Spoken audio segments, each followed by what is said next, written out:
Start. बिस्मिल्लाह। अच्छा जी, हम लोगों ने फिजिकल क्लास में पास पेपर डिस्कशन कर ली, तो इंशाल्लाह बाकी डिस्कशन भी हम फिजिकल क्लास में कर लेंगे मंडे को। लेकिन अभी मीन वाइल एक छोटा सा एरिया है फाइनेंशियल स्टेटमेंट के हवाले से, वो डिस्कस कर लेते हैं। तो सबसे पहले एजीएम की जो ड्यूरेशन है वो अगर आपको याद हो तो फर्स्ट एजीएम की ड्यूरेशन जो थी, मैं आपको अपनी नोट्स दिखाता हूँ एक, अगर आपको कुछ याद आ जाए। तो ये एजीएम की ड्यूरेशन थी। एजीएम की ड्यूरेशन के अंदर within 16 months from the date of incorporation आपने एजीएम होल्ड करनी होती है और subsequently 120 days following the closure. यही बात अकाउंट्स पे भी एप्लीकेबल होती है। इस एजीएम में अकाउंट्स ही तो डिस्कस करने हैं, तो इसीलिए अकाउंट्स की जितनी भी प्रोविजंस है उनको अलाइन रखा गया विद द एजीएम प्रोविजन। तो जरा अकाउंट्स की प्रोविजन पे आते हैं। जस्ट अ मिनट, मुझे कुछ नोट्स बंद कर लूं। ले जी, अकाउंट्स की प्रोविजन पे आते हैं। कहते हैं the board of every company must lay before the company in AGM its financial statement for the period. In the case of first such financial statement since the incorporation of the company, and in any other case since the preceding financial statement made up to the date of the close of the financial year adopted by the company. तो वही बात कि अगर पहली दफा की financial बन रही है, ये बातें मैं एजीएम में भी सिखा चुका हूँ, पहली दफा की फाइनेंशियल बन रही है तो जिस दिन जन्म हुआ उस दिन से लेकर आपकी फाइनेंशियल ईयर जहां पे क्लोज हो रहा है, ठीक है। दूसरी, और मैंने ये भी कहा था कि फर्स्ट ईयर की फाइनेंशियल जो है वो 1 साल से ज्यादा की भी हो सकती है, 1 साल से कम की भी हो सकती है, जबकि सब्सिक्वेंटली जून पे खत्म हुआ ईयर, इसका मतलब 1 जुलाई से फाइनेंशियल ईयर स्टार्ट होगा और जून पे अगली खत्म हो जाएगा। जिससे मैं अगर कहूँ अभी फाइनेंशियल ईयर स्टार्ट हुआ 1 जुलाई 2024, तो अब ये कंक्लूड होगा 30 जून 2025 पे। अब ये फाइनेंशियल ईयर जब सब्सिक्वेंट फाइनेंशियल ईयर की बात करते हैं तो वो हमेशा 12 महीने का होता है। तो पहली फाइनेंशियल 12 महीने से ज्यादा की या 12 महीने से कम की बन सकती है, क्योंकि कंपनी की इनकॉर्पोरेशन डेट जो है वो वेरी करती है। लेकिन वंस कि एक दफा आपने पहला साल मुकम्मल कर लिया, अब अगली फाइनेंशियल जो है वो 12 महीने की ही होगी। यही बात वो यहाँ पे समझाना चाह रहा है। Time limit, the first financial statement must be laid at some date not later than 16 months after the date of incorporation of the company। तो ये वही बात है जो एजीएम में भी लिखी हुई है कि 16 महीने के अंदर अंदर आपने एजीएम करवानी है। तो इनफैक्ट आपको अकाउंट्स भी तो फिर 16 महीने के अंदर अंदर कंक्लूड करने पड़ेंगे।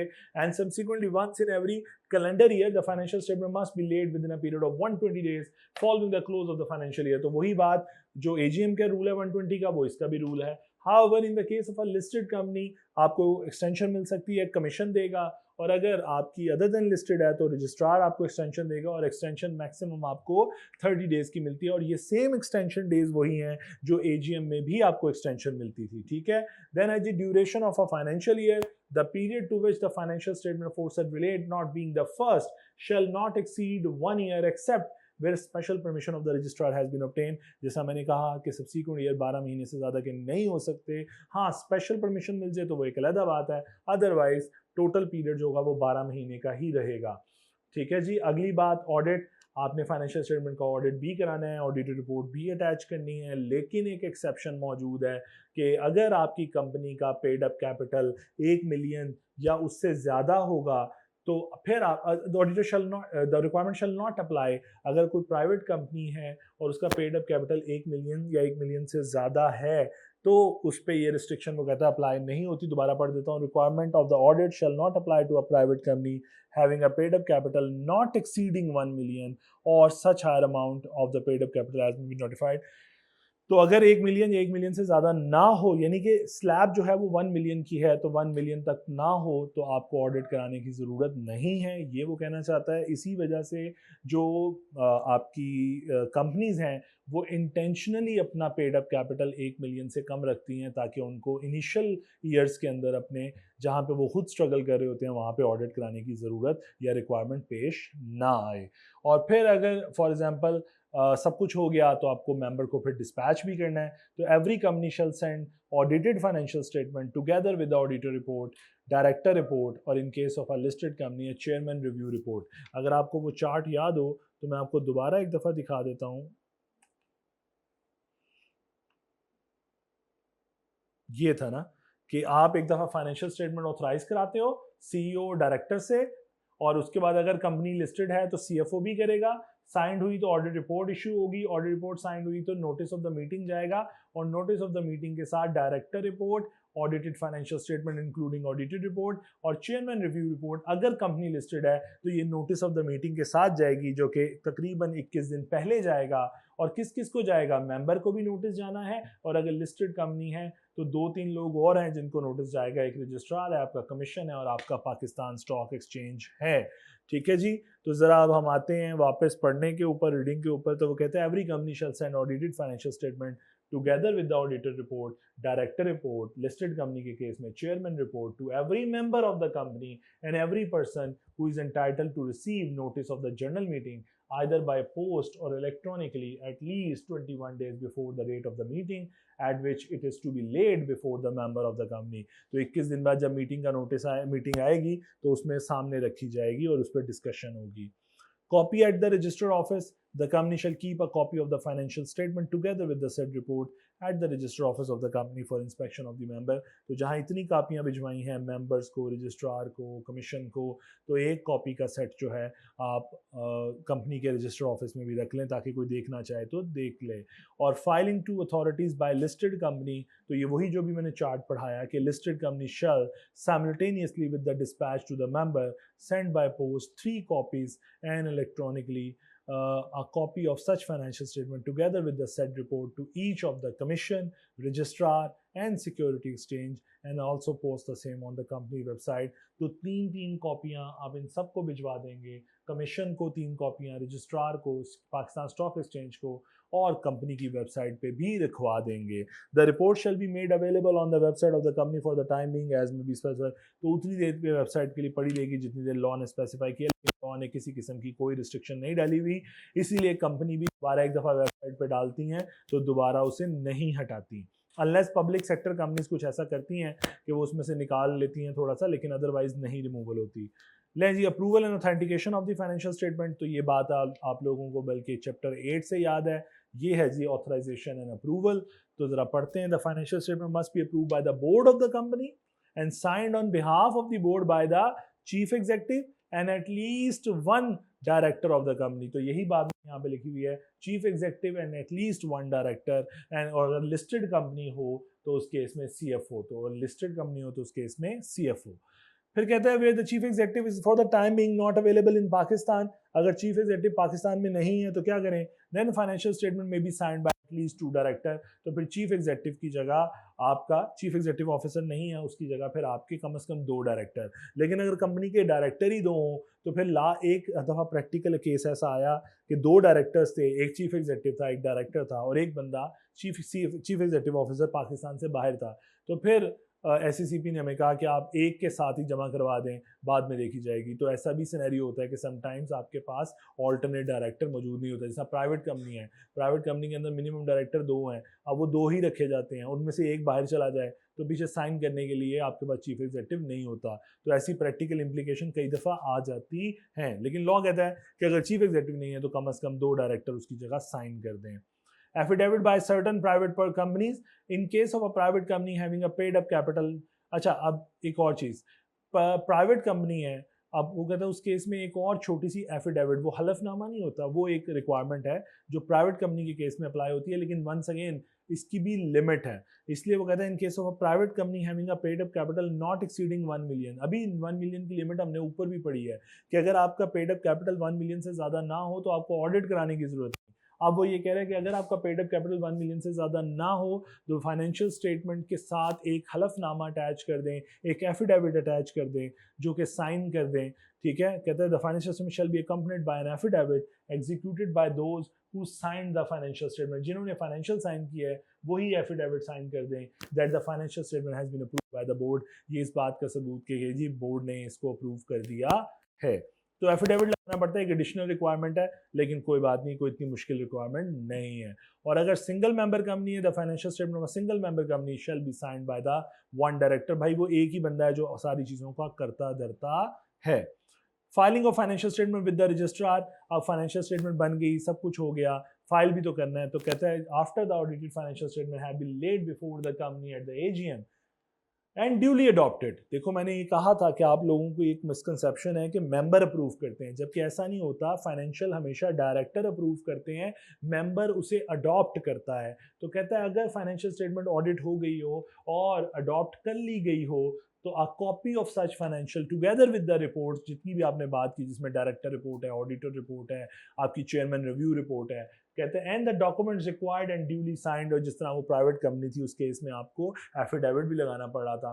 कहते हैं duly signed by the CEO and director shell be filed by the company with the registrar. तो रजिस्ट्रार के साथ आप जमा करवा दें। अब टाइम लिमिट क्या है? कहते हैं अगर तो कंपनी जो है वो लिस्टेड कंपनी है तो वो कहता है above the financial shall be filed within 30 days from the date of such meeting in case of a listed company. और अगर अदर देन लिस्टेड है तो 15 दिनों के अंदर अंदर वो जो फाइनेंशियल हैं जो अडॉप्ट हो चुकी हैं वो रजिस्ट्रार को जमा करवा दें। अब ये हो सकता है कि डायरेक्टर ने तो फाइनेंशियल स्टेटमेंट ऑथराइज कर दी हो लेकिन मेंबर ने उसे अडॉप्ट ना किया हो या उनका झगड़ा हो गया हो या उनका कॉन्सेंसस ना हुआ हो, तो उस केस में क्या करें?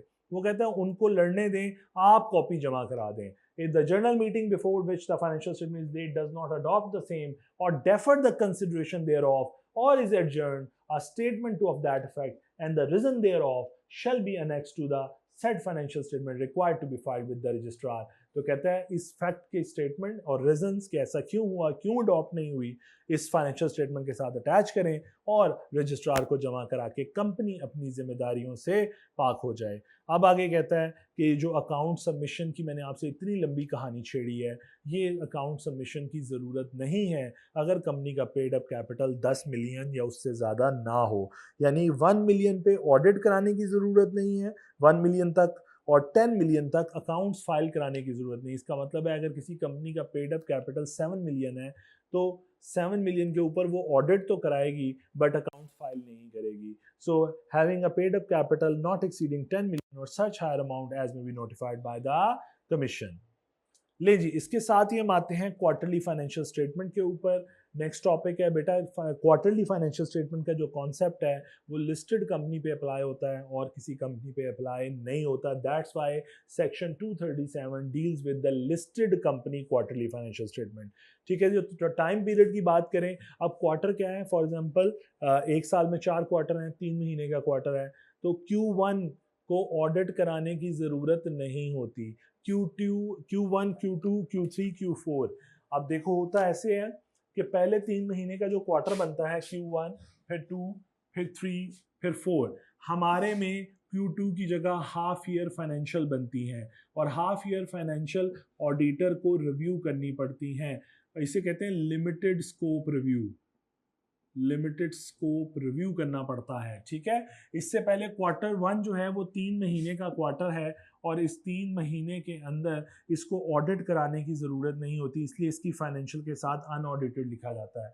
इसी तरह Q3 जो होता है बेटे, इसके साथ भी अनऑडिटेड लिखा जाता है, इसको ऑडिट नहीं कराया जाता, इनकी ऑडिट की ज़रूरत नहीं होती। लेकिन फाइलिंग की रिक्वायरमेंट वही है, वो मौजूद हैं, ऑडिट की ज़रूरत नहीं। हाँ, Q2 के ऊपर हाफ ईयर रिव्यू किया जाता है, लिमिटेड स्कोप रिव्यू, और Q4 के ऊपर बजाय Q4 करने के एनुअल ऑडिट कर लिया जाता है, उसी में Q4 कवर कर लिया जाता है।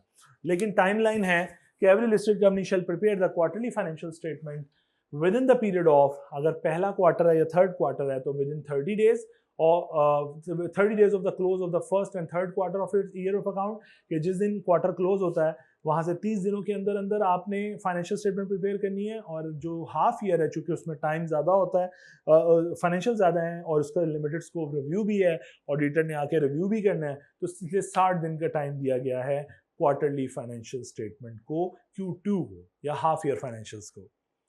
फिर कहा गया additional requirement for the second quarter accounts is the cumulative figure for the half year means 6 months to be presented.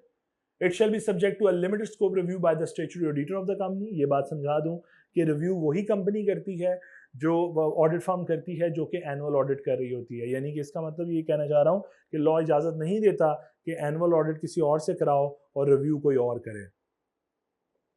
फिर वो कहते हैं limited scope review shall be in the same such manner and according to such terms and condition as may be determined by ICAP and approved by the commission। So जैसी terms ICAP और commission ने determine की उसके मुताबिक उसका scope review किया जाता है। यूजुअली ICAP के प्रिंसिपल्स के मुताबिक हम इसको कंडक्ट कर रहे होते हैं। ये टाइमलाइन समझाने के लिए कि Q1 है तो 30 दिन, Q3 है तो 30 दिन, Q2 है तो 60 डेज, ये उसने एक एग्जांपल दी है आपको उस हवाले से। फिर वो कहता है quarterly financial statement shall be posted on the company website for the information to its member, moreover it shall also be transmitted electronically within the period specified above to the commission, security exchange and registrar। ये listed company है तो यही तीन बिलाएं जो पहले भी पढ़ी हैं फाइनेंशियल के हवाले से वो यहाँ पे क्वार्टरली फाइनेंशियल पे भी एप्लीकेबल है कि इनको आपने क्वार्टरली फाइनेंशियल भिजवाने हैं। The commission may specify the time period for which the quarterly financial statement shall be made available on the once again ये वही रिक्वायरमेंट है जो आप ऊपर एनुअल के लिए पढ़ के आए हो, तो इसके लिए भी वही रिक्वायरमेंट है कि आप वेबसाइट पे डाल दोगे। यही वजह है कि आपको कंपनी की वेबसाइट पे Q1, Q2, 3 और एनुअल रिपोर्ट सारी मिलती हैं ईयर वाइज। जहां पे आपके पास एजीएम एक्सटेंड करने की पावर मौजूद थी, इसी तरह फिर आपके पास यहाँ पे कहता है कि if the company was allowed extension for annual financial statement the company may apply to the commission for extension of filing of accounts of the first quarter. बेटा देखो आपकी अगर एजीएम फर्स्ट एजीएम में आपको एक्सटेंशन मिली है तो first AGM conclude होते होते आपका पहला क्वार्टर कंक्लूड हो गया होता है, क्योंकि अगर आप याद करो तो एजीएम कितनी देर में आती है 120 डेज में। अब 120 डेज तक 4 महीने गुजर जाते हैं, उस दौरान पहला क्वार्टर खत्म हो गया होता है। तो अगर आपको वहां पे एक्सटेंशन मिल जाए तो फिर आपको फर्स्ट क्वार्टर की भी एक्सटेंशन मिल जाती है।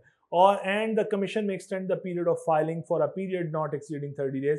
तो जनाब वंस अगेन आपको अगर वहां पे एक्सटेंशन 30 दिन की मिल रही है तो आपको Q1 के अंदर भी 30 दिन की एक्सटेंशन मिल जाती है अगर आप अप्लाई करो तो। फिर आता है dispatch to the member on request. कोई क्वार्टरली फाइनेंशियल मांग ले कॉपी तो उसको डिस्पैच कर देंगे फिजिकल फॉर्म में, if so requested by the member, अगर मेंबर मांगे तो। ऑथेंटिकेशन कैसे होगी, कहता है क्वार्टरली फाइनेंशियल भी वैसे ही अप्रूव होती हैं जैसे एक एनुअल फाइनेंशियल अप्रूव होती हैं। The approval and authentication requirement of the quarterly financial statement are same as those of annual financial statement. इसके बाद ये प्रैक्टिस क्वेश्चन 2 और 3 है, ये 4, 5 जो भी है ये सब हम फिजिकल क्लास में पढ़ेंगे, तो ये इंशाल्लाह वहीं से आगाज करेंगे। आगे देखते हैं जी हमारा कोई टॉपिक जो कवर हो सके वो देख लेते हैं, आगे चलते हैं। ये सारे पास पेपर्स हैं, चूंकि वंस अगेन इनकी टेस्टिंग ज्यादा रही है इसलिए आपको नजर आ रहे हैं। अच्छा, यहाँ पे अब आता है कंसोलिडेटेड फाइनेंशियल स्टेटमेंट का कॉन्सेप्ट। अब यहाँ पे एक छोटा सा कॉन्सेप्ट है जो डिस्कस कर, बल्कि ये डिस्कस करने की बजाय मैं पावर्स ऑफ द बोर्ड को, अगर डायरेक्टर रिपोर्ट को अगर किसी तरह डिस्कस कर दूं तो शायद हमारा एरिया जो है वो ज्यादा कवर हो जाएगा। ओके, सो डायरेक्टर रिपोर्ट को डिस्कस कर देता हूँ। अच्छा जी, डायरेक्टर रिपोर्ट का कंटेंट जो है वो लॉ ने खुद स्पेसिफाई कर दी है, इसीलिए डायरेक्टर रिपोर्ट के हवाले से लिखा हुआ है the board shall prepare the director report for each financial year of the company. अच्छा, ये किसने नहीं बनानी, other than a private company not being a subsidiary of a public company having the paid up capital not exceeding 3 million। यानी अगर कोई private company है जो किसी पब्लिक कंपनी की अम्ब्रेला में नहीं आती, उसको डायरेक्टर और उसका पेड अप कैपिटल 3 मिलियन से ज़्यादा ना हो तो उसको डायरेक्टर रिपोर्ट बनाने की ज़रूरत नहीं है। स्टेटमेंट ऑफ कंप्लायंस अभी नहीं सिखा रहा, अभी कंटेंट पे बात करता हूँ। Minimum content of director report कि मिनिमम आपको डायरेक्टर रिपोर्ट में क्या लिखना है। The director shall make out and attach to the financial statement report with respect to number 1 state of the company's affair and a fair review of its business के affair बताइए। The amount that the director recommend as dividend, कितनी amount उन्होंने recommend की as a dividend, and the amount they propose to carry to the reserve fund, general reserve and reserve account. तो ये चीज़ें आप director report में clearly mention करोगे, कितना डिविडेंड रिकमेंड कर रहे हैं, कितनी अमाउंट रिजर्व्स को ट्रांसफर करनी है। अब एडिशनल कंटेंट पे आते हैं, कहते हैं देयर, अच्छा ये ऊपर वाले 3 काम तो हर कंपनी ने करने हैं। अब जरा आए additional content, there are additional content are required for the following company. अब पब्लिक कंपनी हो और वो प्राइवेट कंपनी जो किसी पब्लिक कंपनी की सब्सिडरी है, तो उसने अपनी डायरेक्टर रिपोर्ट में क्या एडिशनल शामिल करना है। इसका मतलब है कौन यहाँ से बच गया, वो प्राइवेट कंपनी जो कि किसी पब्लिक की सब्सिडरी ना हो तो उसको ये कंटेंट ऐड करने की जरूरत नहीं। इसका मतलब ये हुआ कि उसके केस में तो वैसे भी उसको एक्सेप्शन ऊपर दी हुई है कि उसका पेड अप कैपिटल 3 मिलियन से ना हो तो ना बनाए, लेकिन अगर 3 मिलियन से ज़्यादा हो फिर बनानी तो पड़ेगी, लेकिन बनानी पड़े भी तो ये एडिशनल कंटेंट डालने की ज़रूरत नहीं पड़ेगी। अब आपने डायरेक्टर रिपोर्ट में क्या क्या कंटेंट डालने हैं, name of the person who at any time during the financial year were the directors of the company, कौन इस कंपनी के डायरेक्टर थे। ये आपको अगर कभी आप डायरेक्टर रिपोर्ट निकाल के देखोगे तो ये सारी बातें आपको नजर आएंगी, रिफ्लेक्ट होंगी लिस्टेड कंपनी के अंदर। The principal activities and the development and performance of the company's business during financial year।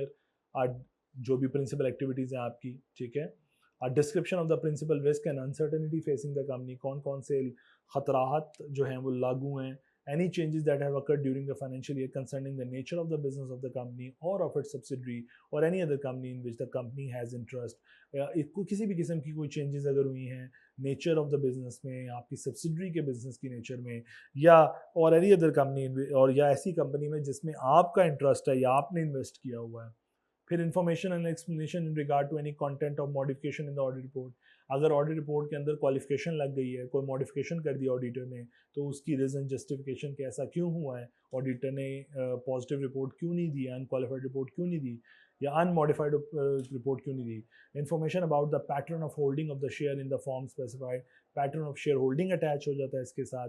और पैटर्न ऑफ शेयर होल्डिंग का एक बाकायदा कॉन्सेप्ट है कि 1 से लेकर 1 मिलियन तक किसके पास शेयर हैं, कितने लोग हैं जो उस स्लैब में फॉल करते हैं, 1 मिलियन टू 100 मिलियन कितने लोग हैं, 100 टू 200। तो एक पैटर्न है जो शेयर होल्डिंग का क्रिएट किया जाता है, तो वो उसके साथ अटैच करना है। Then name and country of origin of the holding company if such company is a foreign company. तो आपकी एक्चुअल में अब्बा जी कौन है, कौन सी कंपनी है जो आपको कंट्रोल कर रही है, ठीक है, और आपके ओरिजिन कहाँ से कंट्रोल हो रहे हैं। Earning per share EPS, the reason for loss if incur during the year and future prospect of profit, loss आने की वजह क्या है और फ्यूचर में इसको कैसे प्रॉफिट में आप कन्वर्ट करोगे। Information about the defaults in the payment of any debt and reason there of, loan में डिफॉल्ट करने की वजह और इससे निकलने का तरीका क्या होगा। Comment in respect of adequacy of internal financial control, आपके जो इंटरनल कंट्रोल है उसके ऊपर आप कमेंट्स करें, बहुत अच्छे हैं या बहुत बुरे हैं, क्या है। Any material changes in commitment affecting the financial position of the company which have occurred between the end of the financial year of the company to which the financial year relates and the date of the audit report। अगर आपको subsequent event का standard याद हो तो वो ये कहता होता था कि फाइनेंशियल स्टेटमेंट जो है वो जिस दिन तैयार होगी और जिस दिन ऑडिट रिपोर्ट इशू हुई है उसके दरमियान के पीरियड के जो इवेंट्स हैं, अगर उसमें कोई बहुत सिग्निफिकेंट इवेंट आया है जो किसी ने आपकी कंपनी की फाइनेंशियल पोजीशन को डिस्टर्ब किया है, तो वो भी उसका भी तस्करा आपकी डायरेक्टर रिपोर्ट में मौजूद होना चाहिए। अकाउंटिंग स्टैंडर्ड के मुताबिक जिस तरह भी आप अकाउंट फोर कर रहे हो वो एक अलग बात है, डायरेक्टर रिपोर्ट में उसका तस्करा एज पर दिस सेक्शन आएगा। Then disclosure with respect to the remuneration package of each of the director and chief executive, including but not limited to the salary, benefits, bonuses, stock option, pension and other incentives। Director को क्या क्या benefits दे रहे हो इस साल में, एग्जेक्टिव्स को, वो सारे डिस्क्लोज करो। और एनी अदर इन्फॉर्मेशन एज में बी स्पेसिफाइड, इसके अलावा भी जो इन्फॉर्मेशन बता दें। और आखिरी बात बस इसकी, director report and statement of compliance must be approved by the board and signed by the chief executive and a director of the company. तो वही दो लोग जो फाइनेंशियल साइन कर रहे होते हैं वही लोग डायरेक्टर रिपोर्ट भी साइन करेंगे। बाकी इंशाल्लाह हम लोग फिजिकल क्लास में डिस्कस करेंगे। अल्लाह ताला आप सबको सहायता फरमाए।